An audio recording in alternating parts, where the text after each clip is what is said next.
작년 10월 마지막 주일부터 제가 이 강단에서 말씀을 전거하다 보니까 어느덧 3개월이 되었습니다. 저는 이렇게 길게 할 줄 몰랐는데 한 몇 주일 하고 만다 생각했는데 아마 오늘이 마지막 제가 여러분들에게 말씀을 전가하는 시간이 된 것 같습니다. 지난주일 여러분들이 공동회에서 또 새로운 담임 목사님을 결정하셨기 때문에 저의 임무는 오늘로서 끝이 나는 것 같습니다. 하나님의 은혜 감사하고 3개월 동안 하나님께서 은혜를 주신 것을 감사하고 제가 이 강단에서 말씀을 전가하면서 느껴진 것은 참 말씀을 잘 받는 교인이다. 그 느낌, 그 수용성이 있어요. 잘 받아주셔서 감사합니다. 앞으로 야영교회가 하나님의 큰 은혜가 넘치는 교회, 우리 모든 성도들이 참 믿음 안에서 하나님 앞에 축복받는 성도들이 되시기를 바랍니다. 네. 오늘 생각할 말씀은 요한복음 21장의 말씀입니다. 요한복음 21장은 예수님께서 부활하신 뒤에 세 번째로 제자들에게 나타나신 사건입니다. 성경 기록에 의하면 부활하신 예수님께서 전체 11번 나타나셨습니다. 그런데 그 가운데 오늘 본문은 세 번째로 나타나신 사건입니다. 이 내용은 우리가 익히 잘 아는 대로 부활하신 예수님을 두 번이나 베드로를 비롯한 제자들이 만났지만은 그냥 오늘 본문 보면은 나 고기 잡으러 가겠다 그럽니다. 베드로가. 그러니까 다른 제자 6명이 나도 가겠다 해서 전체 7명의 제자가 디베라 호수, 여러 가지 명칭이 있습니다. 갈릴리 바다, 게네사렛 호수 이렇게 불립니다. 디베라 호수로 고기를 잡으러 간 것입니다.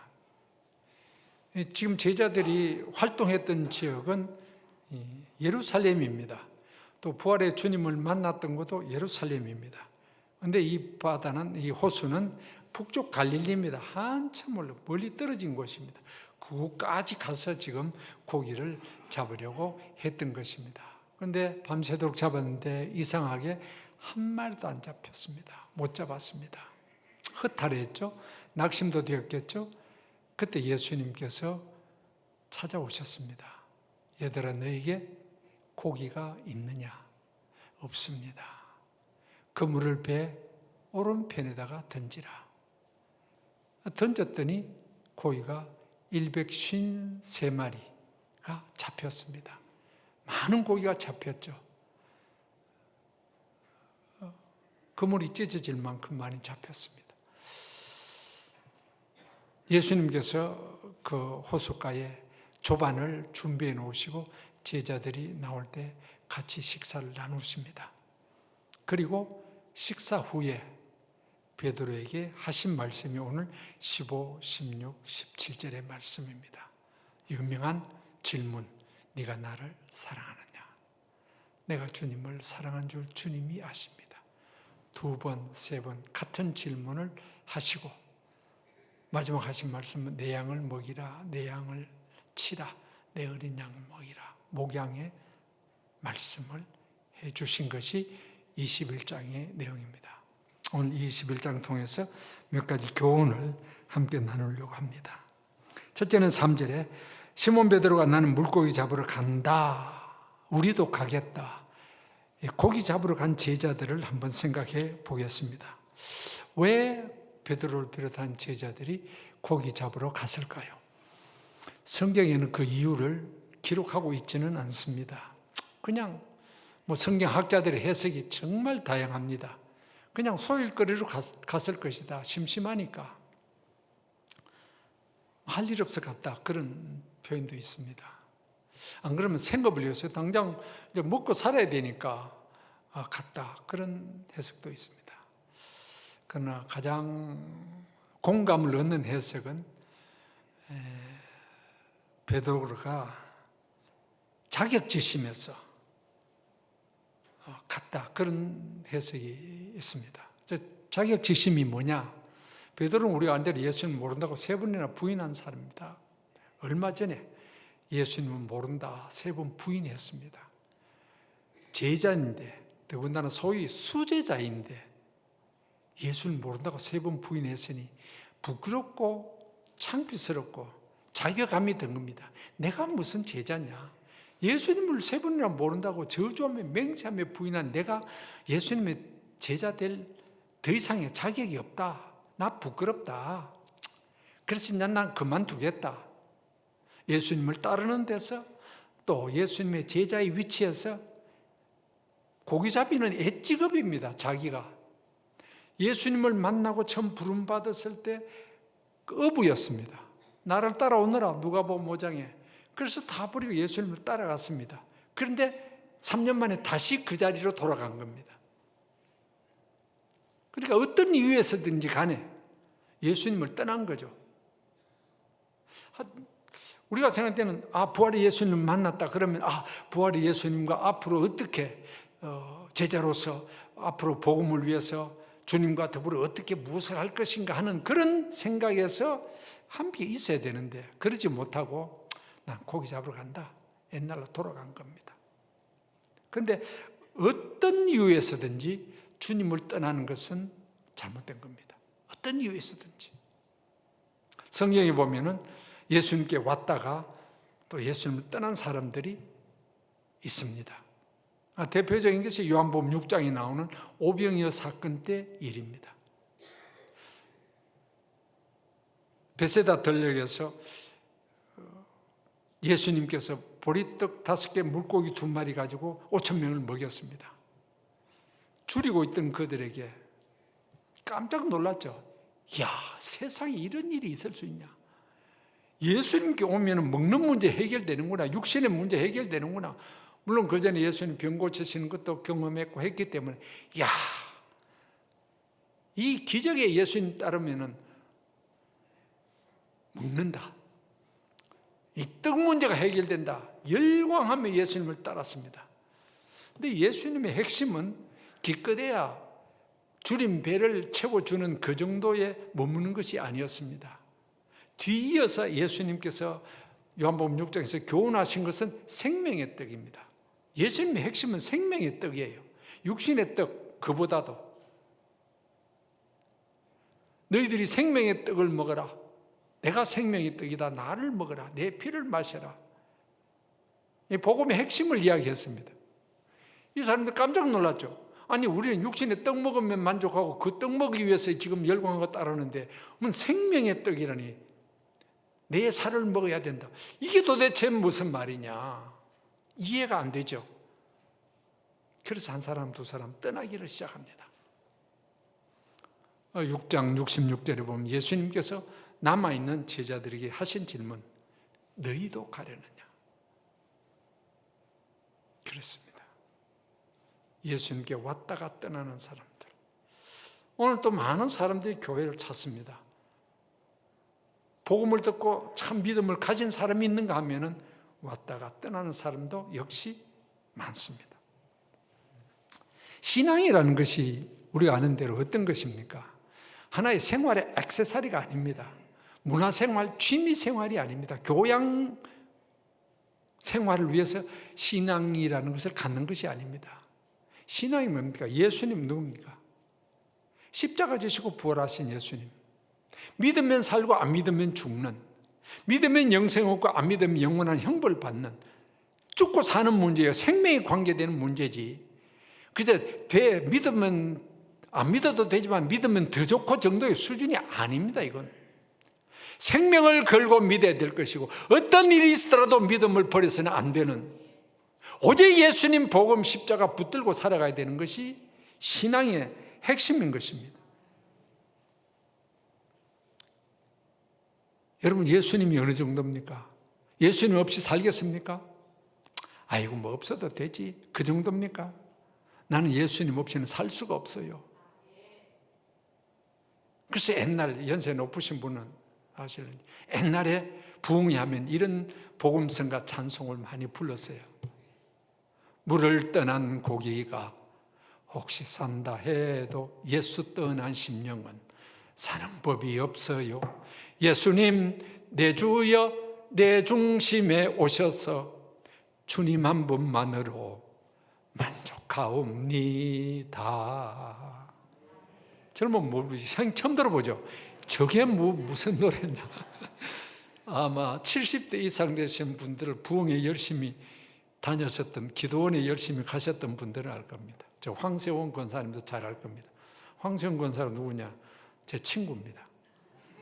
60년 만에 만나서 이 교회 와서 같은 교회 고등부에 같이 있었고 기도원 기도 열심히 하고 했어요.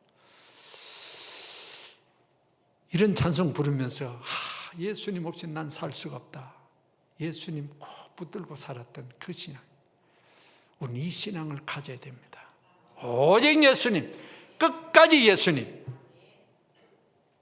두 번째는 4절에 찾아오신 예수님을 봅니다. 4절에 날이 새어갈 때 예수께서 바닷가에 서셨으나 제자들이 예수인지 알지 못하라. 찾아오셨습니다. 예수님께서. 제자들은 지금 밤새껏 예수님을 떠났고 또 육신의 문제 해결하기 위해서 고기를 잡으려고 했지만 한 마리도 못 잡았습니다. 영적으로 실패했죠. 예수님 떠나는 건 영적 실패자예요. 그러니까 육신의 실패까지 주어지는 것입니다. 영혼이 잘된 같이 범사가 잘되고 그랬거든요. 영혼이 잘못되니까 범사도 잘못되어지는 거예요. 오셔서 하신 말씀, 고기가 있느냐? 그 말은 나를 떠나서 너희 제대로 되느냐 이 말입니다. 요한복음 15장 5절에 나를 떠나서는 너희가 아무것도 할 수 없느니라. 예수 떠나면 어떻게 됩니까? 탕자같이 되는 겁니다. 나는 여기서 줄여 죽는구나. 죽어요. 영혼이 죽어버려요. 그때 예수님이 그물을 배 오른편에 던지라 그럽니다. 보니까 이에 던졌더니 고기가 몇 마리? 153마리가 잡혔습니다. 왜 153마리입니까? 이 숫자에 너무 집착하지 마십시오. 잡다 보면 153마리 될 수 있고 4마리도 될 수 있는 거예요. 153마리가 잡혔습니다. 153이라면 무슨 생각나는 숫자 아닙니까? 네, 모나미 볼펜 153. 제가 어느 책에서 읽었는데 바로 이 사건입니다. 모나미 볼펜 사장이 그분은 별로 신앙이 없었다고 그래요. 처음에는. 그런데 사업이 아주 절벽에 부딪혔습니다. 그래서 누구의 권유로 교회에 나갔는데 자다가 꿈에 153이라는 숫자가 나오더래요. 왜 교회 처음 나온 사람이 도대체 153이 뭐냐? 그래서 목사님 찾아가 물었답니다. 목사님, 내가 꿈에 153이라는 숫자를 봤는데 이게 도대체 뭡니까? 그러니까 목사님께서 요한복음 21장 이 본문 사건을 말씀해 주셨대요. 실패한 제자들이었지만 예수님의 말씀대로 믿고 순종해서 풍성하게 고기를 잡은 사건입니다. 당신도 신앙생활 제대로 하고 믿음으로 말씀 순종하면 하나님이 축복하십니다. 그래서 그 말씀대로 열심히 했대요. 하니까 그래서 볼펜 이름을 모나미 153으로 지었대요.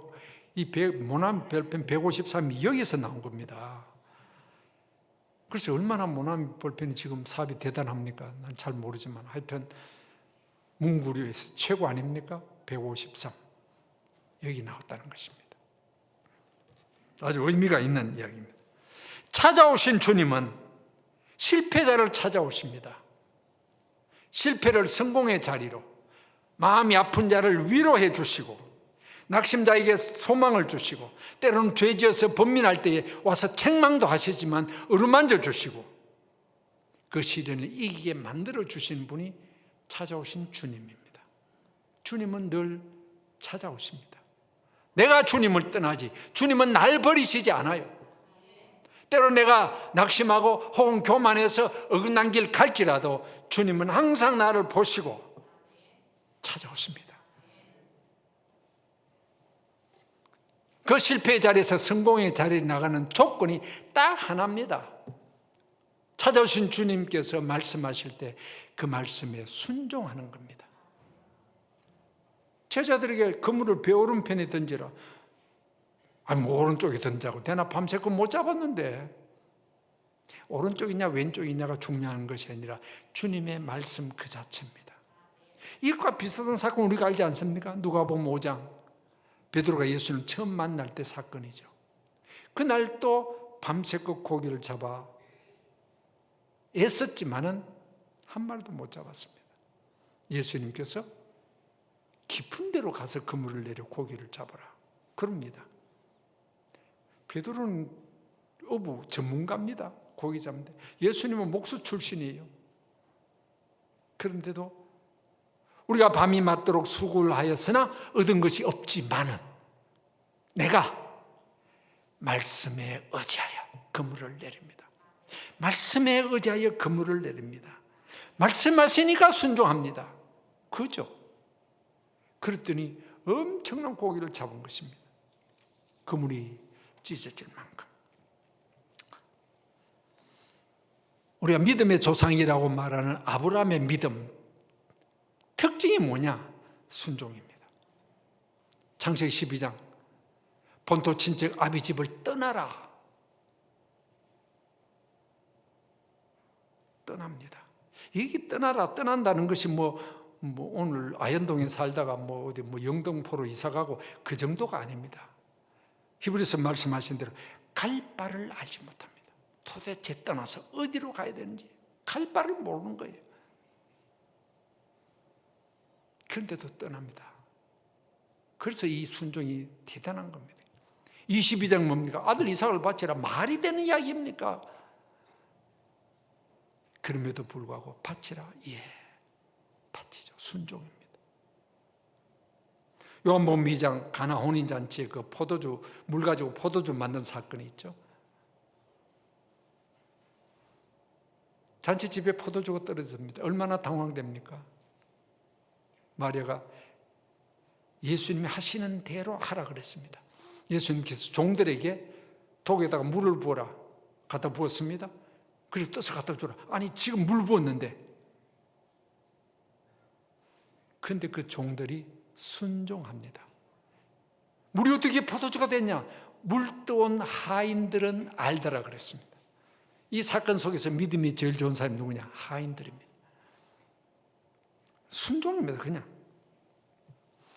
여러분 신앙생활 너무 복잡하게 하지 마십시오. 복잡하게 하지 마시고 교회생활도 너무 복잡하게 하지 마시고 단순하게 하세요. 그 단순히 뭐냐? 말씀대로 믿자. 말씀대로 순종하자. 딱 두 가지만 하면 됩니다. 복잡할 거 없어요. 말씀대로 믿고 말씀대로 순종. 핵심은 말씀이에요. 순종입니다. 그럴 때 하나님께서 복을 주신다. 내 이성적인 판단, 내 욕심 때문에 불순종합니다. 아니, 말씀대로 믿자. 말씀대로 순종하자. 그겁니다. 마지막 세 번째, 내 양을 먹이라. 네가 나를 사랑하느냐? 내 양을 먹이라 하는 말씀입니다. 15, 16, 17 오늘 읽은 본문이죠. 세 번 같은 질문하십니다. 왜 세 번 질문하셨을까요? 성경학자들은 베드로의 세 번 예수님 부인 사건을 기억해야 하신다 그럽니다. 그렇습니다. 세 번 모른다고 부인했습니다. 세 번 다짐한 거예요. 너 정말 날 사랑하느냐? 날 사랑하느냐? 나를 사랑하느냐? 예, 내가 주님을 사랑한 줄 주님이 아시지 않습니까? 겸손해졌죠. 전에 같으면 내가 도대체 누굽니까? 수제자 아닙니까? 막 의시됐을 것입니다. 그런데 주님 아시죠? 부끄럽습니다. 그런데 내 마음에 주님 사랑합니다. 주님 사랑합니다. 이 참 놀라운 고백입니다. 주님 사랑. 여러분 주님 사랑하십니까? 예. 주님 사랑해요. 복음성가 있죠. 주님 사랑해요. 정말 우리의 마음속에 주님 사랑해야 됩니다. 세상 어떤 것보다도 주님 사랑합니다. 내 양을 먹이라. 내 양을 치라. 결국 이 대화를 통해서 예수님의 의도하신 건 뭐냐면 베드로의 잃어버린 신앙과 사명을 회복시키는 겁니다. 예수님이 기껏 그냥 고기 많이 잡게 만들어 주시기 위해서 오신 것이 아니에요. 궁극적인 목적은 베드로를 다시 세우는 것입니다. 너 나를 떠났지? 다시 돌아와. 너 사명 잃어버렸지? 다시 회복해. 그것을 위해서 오셨고 말씀을 하신 것입니다. 이후에 어떻게 됩니까? 사도행전 2장이면 오순절 성령 강림할 때 120명의 사람들이 함께 모여 마가다락방에서 마음을 같아야 저녁 기도할 때 성령께서 임재하십니다. 그 성령 충만 이후에 베드로 어떻게 달라집니까? 이전에 부인하고 겁내고 쩔쩔매던 베드로가 아닙니다. 더 이상 바리새인들이 유대인들이 막 힐문화가 달라들 때에 내가 하나님의 말씀을 순종하는 것이 너희들 말 듣는 것보다 낫지 않느냐? 오기도 가치입니다. 걱정 안 해요.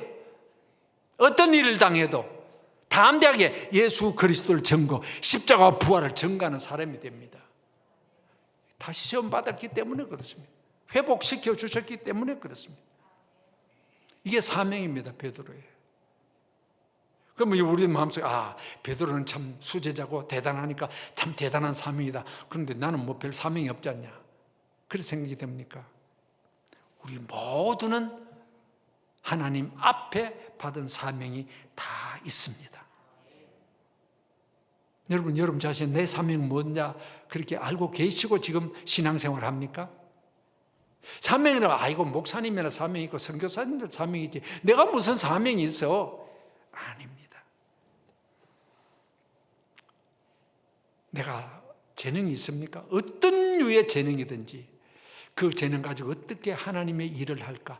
교회를 섬길까? 첫 번째 생각이 됩니다. 각자가 재능이 있어요. 다 하나님이 주신 달란트. 그거 주를 위해서 써야 됩니다. 혹은 여러분들이 나는 남들보다 조금 물질이 많다. 사업에 복 주셔서 나는 재물이 좀 많다. 너 하나 잘 먹고 잘 입고 잘 살라고 준 줄 아십니까? 아니요. 내가 너에게 남달리 그것을 준 것은 복음을 위해서 교회를 위해서 쓰라고 주었다. 세계 선교를 위해서 구제하라고 어려운 이웃들 나누어 주라고. 돈 없어 공부 못하는 사람 장학 사업하라고. 그렇게 해서 주신 거예요. 내가 물질에 달란트 받았다. 그 물질을 통해서 하나님의 일을 하는 것입니다. 또 전도하는 것, 전도지 한 장 나누어주는 것도 사명이에요.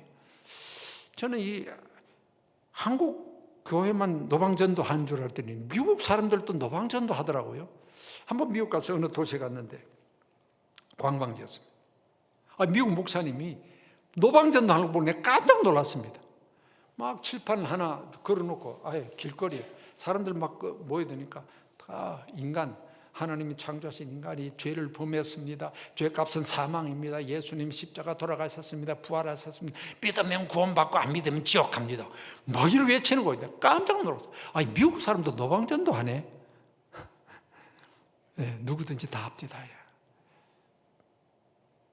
그럼 어떤 분은 목사님 난 나이도 많고 가진 돈도 없고 뭐 힘도 없는데 내가 무슨 사명이 있습니까? 기도하세요. 기도의 사명. 기도의 사명도 큰 사명이에요. 성전에 나와서 기도하든지 집안에서 내 기도 골방에서 기도하든지 나라를 위해서, 교회를 위해서, 목회자를 위해서, 군선교를 위해서, 세계 선교를 위해서 내가 이 예배당 한 구석에서 기도하지만 저 아프리카 한쪽 구석에 있는 선교사가 사명을 제대로 감당할 수 있도록 만들어주는 힘이 어디 있냐? 기도에 있어요. 이 기도의 사명이 얼마나 큰지 압니까, 여러분? 그러니까 우리 다 사명 다 있는 거예요. 사명 없는 사람이 없어요. 왜 하나님께서 아직까지 나를 불러 가지지 않고 살려두셨습니까? 내 주변에 사람들이 부름받은 사람이 많은데 더 즐기라고? 아니요. 사명이 있다 너 사명 끝까지 완수하고 오라는 그런 말씀이에요.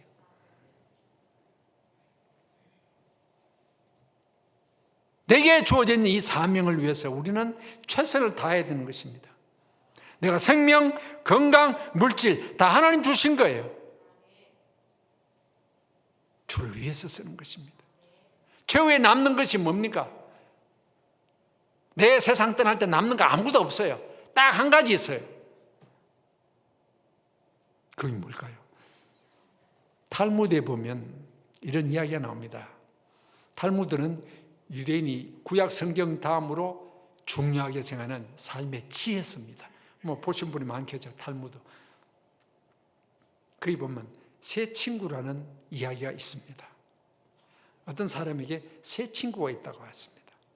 첫째 친구는 죽고 못 사는 친구예요. 너무너무 좋아하는 친구. 이 친구 없으면 살 수가 없어요. 이 친구 너무너무 사랑해요. 두 번째 친구는 첫 번째 친구만큼은 중요하지 않지만 그래도 참 가까이 하고 아끼는 친구예요. 세 번째 친구는 별로 신통한 친구 아니에요. 관심도 별로 없어요, 보통 때. 근데 임금이 어느 날 이 사람을 부르는 겁니다. 아무개야, 몇 월 며칠 몇 시에 대궐로 좀 오너라. 겁이 덜컥 났어요. 임금이 왜 나를 부를까? 혼자 가기는 좀 거시기 하니까 친구하고 같이 가면 좋겠다. 첫 번째 친구 찾아가서, 친구야, 임금이 나를 부르는데 같이 가겠는가? 제일 사랑하는 친구니까. 근데 이 친구가 못 가. 혼자 가라. 이럴 수가 있냐? 내가 이렇게 좋아하는데. 알 수 없어요. 두 번째 친구를 찾아갑니다. 임금이 나를 부르는데 같이 갈 수 있겠는가? 이 친구가 대답하는 말이, 그래, 가기는 가는데 대궐 문 앞에만 가지 대궐 속에 난 못 들어간대. 그럼 아무 소용없잖아요. 같이 못 가는데. 그래서 할 수 없이 신통찮게 생각하는 세 번째 친구를 찾아갔습니다. 친구야, 임금이 날 부르는데 같이 가줄 수 있냐? 그래, 같이 가지. 가서 내가 임금에게 자네에 대해서 잘 이야기해 줄게. 그럽니다. 비유예요. 이 사람 누구냐? 우리 인간을 가리킵니다. 임금은 누구냐? 하나님을 가리킵니다.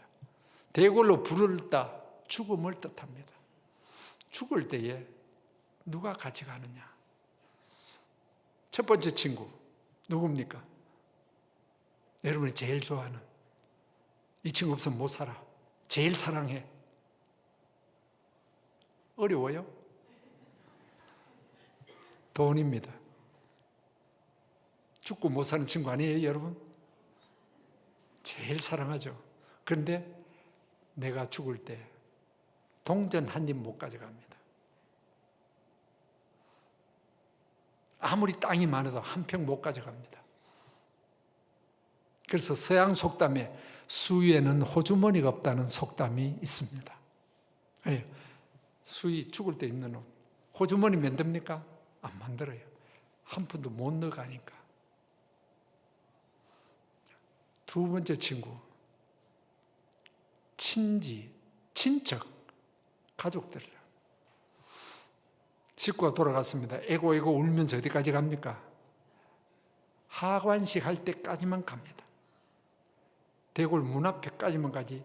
아무리 사랑하는 친척이라도 같이 죽습니까? 대궐에 같이 갑니까? 안 가요. 그럼 세 번째 친구 누구냐? 이 땅에서 행한 일, 이 땅에서 주님을 위해서, 복음을 위해서, 교회를 위해서 행한 일이 따라갑니다. 요한계시록 14장 13절, 지금 이후로 주 안에서 죽는 자들은 복이 있느니 저희 행한 일이 따름이라 그랬습니다. 우리의 생명이 끝나고 하나님 앞에 섰을 때 이 일이, 하나님, 이 사람 2000년대 아영교에서 직분받아 신앙생활하면서 이렇게 섬기다가 왔습니다 하고 고하는 것이 바로 이것입니다. 이게 사명이에요. 사명이 얼마나 귀중합니까? 최후에 남는 겁니다. 사명 따라 살아야 된다는 사실입니다. 버킷리스트라는 이야기가 있죠. 죽기 전에 꼭 해야 될 것. 어떤 사람은 죽게 해야 될 것, 50가지를 적어놓고 100가지를 적어놓고 그거 한다고 난리를 칩니다. 좋습니다. 신앙인들에게 버킷리스트는 바로 사명이 되어야 됩니다.